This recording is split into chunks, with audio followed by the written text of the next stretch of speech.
மயிலாடுதுறையில் சாராய வியாபாரிகளால் கொலை செய்யப்பட்ட இருவரின் உடல்களை அவர்களது உறவினர்கள் பெற்றுக் கொண்டுள்ளனர். மயிலாடுதுறை அரசு மருத்துவமனையில் நடைபெற்ற பேச்சுவார்த்தையில் உடன்பாடு ஏற்பட்டதை அடுத்து உறவினர்கள் உடல்களை பெற்றுக் கொண்டுள்ளனர். அண்மை செய்தியாக பார்த்துக் கொண்டிருக்கிறோம். சாராய வியாபாரிகளால் கொல்லப்பட்ட இளைஞர்கள் ஹரிஸ், சக்தியின் உடல்கள் பிரேத பரிசோதனைக்கு பின் அவர்களது உறவினர்களிடம் ஒப்படைக்கப்பட்டிருக்கிறது. கொலை சம்பவத்தில் பெண் சாராய வியாபாரிகளுக்கு தொடர்பு இருப்பதாக அவர்களது உறவினர்கள் குற்றம் சாட்டியிருக்கின்றனர்.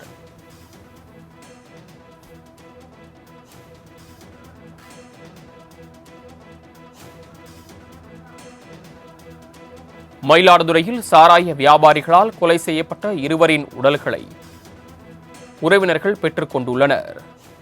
கூடுதல் விவரங்களை செய்தியாளர் ஜீவானந்தம் வழங்க கேட்கலாம். ஜீவானந்தம், விவரங்கள்.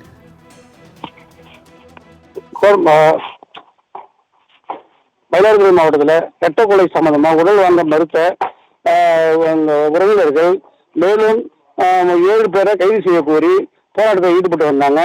இந்த நிலையில மயிலாடுதுறை காவல் சரக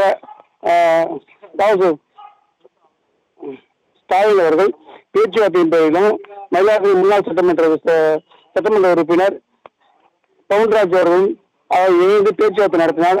அந்த பேச்சுவார்த்தை உடன்பட்டு இப்போது அந்த உறவினர்கள் உடலை வாங்கி அவர்கள் ஊர்வலமாக எடுத்து சென்றனர்.